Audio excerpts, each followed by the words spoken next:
One piece chapter 1181 finally आ चुका है। It's about time हम लोग पूरे चैप्टर को A to Z break down करें। और स्टार्ट करने से पहले चैनल पर नए हो अभी तक सब्सक्राइब नहीं किया तो मेक श्योर कर रहा है। अगर ऑलरेडी सब्सक्राइब करके रखा है तो आरिगातो गोजाइमास। लास्ट चैप्टर जहां पर खत्म हुई चैप्टर वही से स्टार्ट होता है। लोकी इमो को कन्फ्रंट करता है और स्टार्टिंग में हम देखते हैं लोकी अपने पुराने मेमोरीज को याद करता है, अपने बाप किंग हरल्ड के मेमोरी 14 साल पुराने मेमोरीज को देखता है, जहां पर किंग हरल्ड मरते टाइम लोकी को बताने लगता है वो एल्बफ की हिस्ट्री के सबसे घटिया राजा थे और यहाँ पर उनको मार के लोकी को यहाँ पर राजा बन जाना चाहिए। अब 14 साल पुरानी मेमोरीज लोकी याद करने लगता है। हम लोग करंट टाइम में आते हैं और हम देखता है लोकी डायरेक्टली इमो की तरफ देख के बताने लगता है king Herald at that time बस 144 के आसपास थे जब वो मरे थे, बट जो जायंट्स है वो यूजुअली 300 साल तक आराम से जीता है। आगे लोकी बताता है he died way too soon, समय से पहले मर गए। आगे लोकी इमो को डायरेक्टली सवाल करता है इमो ने यहाँ पर उसके बाप को धोखा दिया ना, उसके बाप के मरने के पीछे का रीजन इमो ही है यहाँ पर। आगे इसके रिप्लाई में इमो बताता है किंग हरल्ड के ऊपर जो इनकन्वीनियंस यहाँ पर उसने कास्ट किया था, मतलब वो जो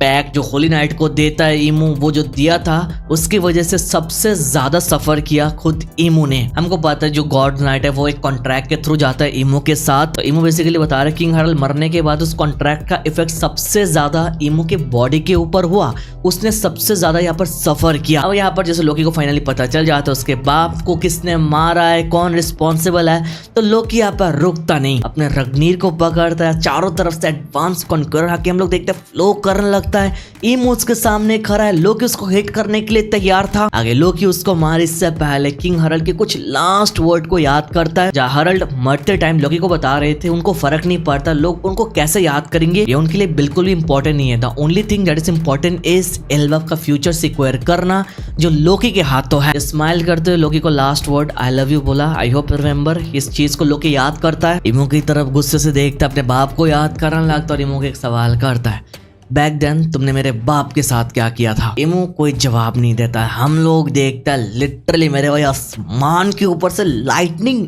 गिरता हुआ जा रहा है। भाई ये पैनल बहुत ही मस्त है बिकॉज यहाँ पर लोकी ने डायरेक्टली अपने रग्नीर को स्विंग कर दिया इमो के ऊपर और इस रग्नीर को स्विंग करते हुए लोकी बोलता है रगना इजोची। बेसिकली एक नेम अटैक देख रहा है लोकी की तरफ से और अटैक इतना ही ज्यादा मैसिव था भाई, चारों तरफ से कुछ दिख नहीं रहा था भाई। एंटायर पैनल ऑरा से फ्लो करता हुआ जा रहा था। रग्नीर के आसपास थंडरबोल्ट प्लस आसमान के ऊपर से भी लाइटनिंग गिरता हुआ जाता है और लोकी ये अटैक डायरेक्टली इमो के ऊपर कर देता है। और वहीं पर देखते हैं इमो भी हिलता नहीं, वहीं पर खड़ा रहता है, लोकी की तरफ देखता रहता है। भाई final villain for a reason.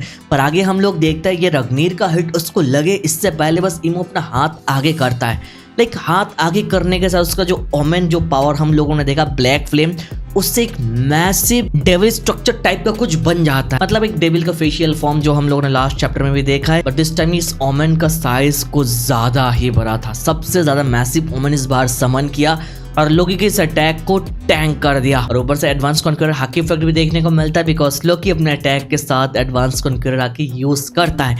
अब इस अटैक का स्केल और इफेक्ट इतना ही ज्यादा था कि भाई एल्बफ के दूर दूर से इस अटैक को सारे के सारे कैरेक्टर्स फील कर पाता है। हम लोग देखते हैं लिलिथ, बॉनी, नामी, जिम सब लोग स्ट्रगल करने लगता है, वो लोग पीछे चले जाते हैं ऑटोमेटिकली। प्रेशर इतना ज्यादा था कि वो लोग कुछ भी देख नहीं पा रहे थे भाई। Scale is that much. ये सब कुछ देखा आई होप तुमको क्लियर हो रहा है कि हमारे स्ट्रॉ हेड्स अभी तक इस पावर के 10% लेवल तक भी नहीं पहुंचे भाई। आगे हम लोग दोबारा फाइट से वापस आता है। इमो ने जैसे लोकी के अटैक को टैंक कर दिया, लोकी हो जाता है शॉक, वो बताने लगता है उसको विश्वास नहीं हो रहा है कि यहाँ पर इमो ने उसके अटैक को टैंक कर दिया। आगे लोग इमो को सवाल करता है ये जो ब्लैक फ्लेम उसने भी यूज किया ये क्या है, इमो यहाँ पर किस टाइप का पावर यूज करता है। आगे हम देखते हैं इमो अपने हाथों को आगे बढ़ा देता है और हम देखते हैं भाई इमो के हाथों के अलग अलग जो व्हाइट छोटे छोटे डॉट्स है वहां से ब्लैक फ्लेम बाहर आने लगता है और उसकी बॉडी ट्रांसफॉर्म होने लगती है मेरे भाई। ये ट्रांसफॉर्मेशन के थ्रू वो जाने लगता है और बताता है ये जो ओमेन पावर वो यूज कर रहा है ये सिंपली इमो का मिलिट्री माइट है। क्लियरली मेंशन कर दिया this omen is simply is moose military might. वो अपने आप को मुंह बोलता है, इमो नहीं। हमको तो लग रहा था इमो बस अपने हाथों के पम्प से यहाँ पर ओमेन को रिलीज करता है, पर नहीं मेरे भाई, वो अपनी बॉडी के किसी भी हिस्से से यार ब्लैक फ्लेम को क्रिएट कर सकता है। आगे इमो एक गिगेंटिफिकेशन के थ्रू जाता है, साइज इंक्रीज करता है और ये देख के लोकी हो जाता है शॉक। सवाल करता है गिगेंटिफिकेशन, वो अपना साइज बढ़ा सकता है। इसी के साथ देखता है इमो अपने वेपन से दोबारा ब्लैक फ्लेम क्रिएट करता और इस बार का ब्लैक फ्लेम पहले से भी ज्यादा मैसिव था और ये ब्लैक फ्लेम क्रिएट करके इमो बताता है ये ये जो ओमेन का पावर है ये हर चीज में है, लिटरली मेंशन कर दिया। तो इमू की पूरी बॉडी में, उसके वेपन में, उसके अगल बगल के सारे चीजों में ये ओमेन है मेरे भाई। और इस बार इमू जो ओमेन क्रिएट करता है वो अपने वेपन के ऊपर क्रिएट करता है, एकदम ऊपर से ओमेन बाहर आता है एंड दोबारा एक डेविल टाइप के स्ट्रक्चर बना लेता है। हम देखते हैं लोकी डायरेक्टली अपने रग्नीर को यूज करके इमू को अटैक करता है and on the other side emu भी अपने ओमेन से अपने वेपन को अटैच करके इस अटैक को दोबारा टैंक कर लेता है। ये दोनों अटैक एक दूसरे के साथ कोलाइड करके एक और बार हम लोग देखते हैं एडवांस कॉन्करर हाकी लीकिंग या फिर हाकी इफेक्ट हम लोग बोल सकते हैं। दोनों यहाँ पर सुप्रीम किंग हाकी यूज कर रहा है, फुल स्पैम चलता हुआ जा रहा है। जो मैसिव अटैक यहाँ पर हुआ इसके इफेक्ट से लोगी थोड़ा ऑटोमेटिकली पीछे चला जाता है और वहीं पर हम देखते हैं इमू जंप करके लोगी के ऊपर से अपना वेपन ड्रॉ करता है। यहाँ पर तुम लोग क्लियरली देख सकते हो, यहाँ पर बस वेपन का उसका ऊपर वाला हिस्सा है, नीचे वाला हिस्सा कुछ विजिबल नहीं है, बट यहाँ पर छोटा सा एक ब्लैक फ्लेम देख सकते हैं। पर यहाँ पर अभी तक कोई सोड वगैरह ब्लेड वगैरह आया नहीं, ये बस ऊपर का गार्ड है जो इमू पकड़ के रखा था लोकी के ऊपर से। और आगे इसी पोजीशन से इमू बस बोलता है नेमेसिस, और वहीं पर देखता है यहाँ पर ब्लैक फ्लेम से एक सोट का ब्लेड बन जाता है जो ऊपर से सीधा लोकी के चेस्ट के थ्रू पियर्स करके नीचे चला जाता है। लोकी के लेफ्ट चेस्ट के आर पार ये हो जाता है। और ये अटैक बहुत ही मैसिव अटैक है, स्टेप बहुत ही ब्रूटल है भाई, आर पार हो गई बॉडी के, तुम समझ सकते हो अभी ये अटैक कितना ब्रूटल था, बताने की जरूरत नहीं। Panel is visible. स्पॉइलर में जो हमको पता चला था ये मिहॉक जैसा ब्लेड एक्सेट्रा एक्सेट्रा, ऐसा नहीं, गार्ड तो मिहॉक जैसा है ऑफ कोर्स। जो अटैक इमू ने यहाँ पर यूज किया ये भी 100% मिहॉक जैसा ही है, same pose, same style, same सोड स्टाइल, सेम ऑरा, सारे के सारे चीजें मैचिंग है। पर एक ही चीज मैचिंग नहीं है, दैट इज मिहॉक का जो ब्लेड है वो ओरिजिनल ब्लैक ब्लेड है, बट इमू जो यहाँ पर अटैक यूज किया ये ब्लैक ब्लेड को यूज करके नहीं किया, उसने यहाँ पर ओमेन से ब्लेड बनाया। इसको ब्लैक ब्लेड मत बताना, ओमेन तो होता है ब्लैक कलर का। पर जो भी क्यों ना हो अटैक मैसिव है, मिहॉक के साथ रिसेंबल 100% करता है। तो फ्यूचर में अगर मिहॉक के साथ इमू का कोई कनेक्शन हमारे सामने रिवील हो तो तुम लोग बिल्कुल भी सरप्राइज मत होना भाई। थोड़ा डिफरेंट तो होना चाहिए था ना, पर नहीं, same to same carbon copy है मेरे भाई। इमू यहाँ पर फाइनल विलन जैसे ये अटैक यूज कर रहा है तो यहाँ पर बिना कोई डाउट के दैट्स अ मैसिव मिहॉक अपस्किल। पर इमू के सोड के रिगार्डिंग जो यहाँ पर रूमर चल रहा था ब्लैक ब्लेड, ऐसा नहीं है, वो इस ब्लेड को पूरा अपने ओमेन से बनाया। ये अलग बात है कि वो अपने जो सोड है उसको वो अपने मर्जी से ट्रांसफॉर्म कर सकता है, बिकॉज इसका गार्ड वगैरह शेप चेंज हो चुका है, हम लोग क्लियरली देख सकता है। ये मिहॉक जैसा सोड बन चुका ऑलमोस्ट। आगे अटैक लोकी के चेस्ट के थ्रू चीरने के बाद हम देखते हैं ये जो ब्लैक ब्लेड है ये गायब हो जाता है ना। ये ब्लेड फ्लेम से बना है, परमानेंट ब्लेड नहीं है मेरे भाइयों। अटैक खत्म होने के बाद ब्लैक फ्लेम बैनिश हो जाती है, लोकी जमीन पे गिर जाता है, ब्लीडिंग करने लगता है और इमू का जो हाथ में वेपन था वो भी ट्रांसफॉर्म करके बैक टू नॉर्मल आ जाता है। और अटैक करने के बाद इमू लोकी को बोलता है जो स्ट्रेंज है वो एक एट्रीब्यूट है, और जो लोग हैं वो लोग नेचुरली ऐसे स्ट्रेंथ को पाना चाहते हैं। जो इंसान है वो ऐसे पावर के भूखे होते हैं, उनको पावर चाहिए होता है। अगर हम देखते हैं लोकी उठ के थोड़ा बैठता है, इमू वहां पर उड़ने लगता है, लोकी को बताता है ये जो पावर के लोग के अंदर एक क्रेविंग काम करता है ना, ये क्रेविंग तभी सेटिस्फाई होता है जब करप्शन शुरू हो जाती है मेरे भाई। और इसी के बैकग्राउंड में डोरी ब्रॉगी के वो डिमन सेल्फ हमको दिखाया जाता है। आगे वो बताता है लोग पावर के भूखे होता है, लोगों को इतने पावर चाहिए होता है कि लोग आगे चल के कॉन्फिडेंट के थ्रू जाता है, मतलब पैक्ट के थ्रू जाता है, कॉन्ट्रैक्ट के थ्रू जाता है, जो इमू का कॉन्ट्रैक्ट है। बिकॉज इसके बैकग्राउंड में हमको किंग हरल्ड को दिखाया जाता है अपने टैटू के साथ, और ये टैटू कब लगा हमको पता है जब किंग हरल्ड शैलो से कॉन्ट्रैक्ट के थ्रू जाता है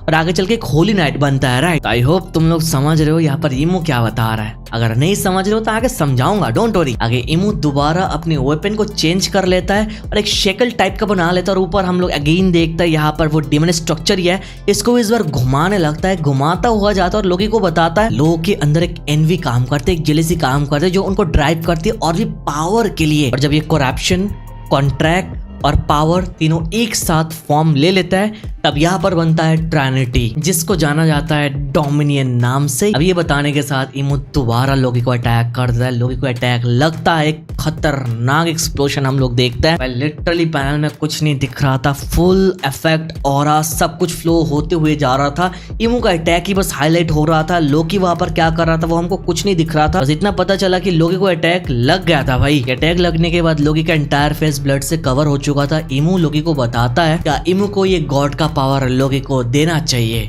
बिकॉज लोकी अभी जैसे स्टेज में है, स्टेज में वो ह्यूमैनिटी की पावर को सरपास नहीं कर पाएगा। तो इंसानियत की जो पावर है उसके बाहर जाने के लिए लोकी को ये गॉड का पावर चाहिए। इमू लोकी को ये ऑफर तो देता है पर लोकी मानता नहीं, अपने रग्नीर के साथ दोबारा उठ के खड़ा होता है और इमू को डायरेक्ट अटैक करते हुए बोलता है उसको ये पावर नहीं चाहिए। और हाँ, लोकी अटैक इमू को कर भी देता है पर ऑन्स अगेन इमू यहाँ पर ओमिन को यूज करके, ब्लैक फ्लेम को यूज करके वहां से बच जाता, उसको कुछ होता ही नहीं। लोकी वुंडेड था, ब्लीडिंग करता हुआ जाता अपने रग्नीर के साथ, वहां पर थका हुआ था, बैठा रहता है और इमू को सवाल करता है। इमू ने यहाँ पर अभी बोला गॉड्स डोमिनियन, तो वो सवाल करते हैं कि यहाँ पर इसका मतलब क्या, तुम्हारा पावर क्या है, गॉड का डोमिनियन एक्चुअली में है क्या। लोकी बताने लगता है उसके लिए ये चीज साउंड कुछ ऐसा करता है कि डेविल के साथ कोई कॉन्ट्रैक्ट करना। और इसके जवाब में इमू बताता है क्या यहाँ पर एक डेविल और एक गॉड के बीच में कोई डिफरेंस है। Bro, I never expected this kind of line from Imu समा।